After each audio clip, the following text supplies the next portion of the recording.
নির্বাচন কমিশন ঘোষিত আসন্ন জাতীয় সংসদ নির্বাচনকে সামনে রেখে রোডম্যাপকে স্বাগত জানালেও এতে জন আকাঙ্ক্ষার কোনো প্রতিফলন ঘটেনি বলে জানিয়েছে আমার বাংলাদেশ এবি পার্টি।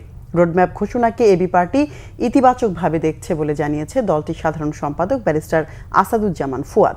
রাজধানীতে দলের কেন্দ্রীয় কার্যালয়ে এক সংবাদ সম্মেলনে এবি পার্টির সাধারণ সম্পাদক ব্যারিস্টার আসাদুজ্জামান ফুয়াদ বলেন, গণতন্ত্রের উত্তরণের জন্য ঘোষিত রোডম্যাপকে তার দল স্বাগত জানায়। তবে রাজনৈতিক দল ও অংশীজনদের সঙ্গে মতবিনিময় না করে নির্বাচন কমিশন এই রোডম্যাপ ঘোষণা করেছে। আলোচনা করে রোডম্যাপটি ঘোষণা করলে আরও ভালো হতো বলেও মন্তব্য করেন তিনি।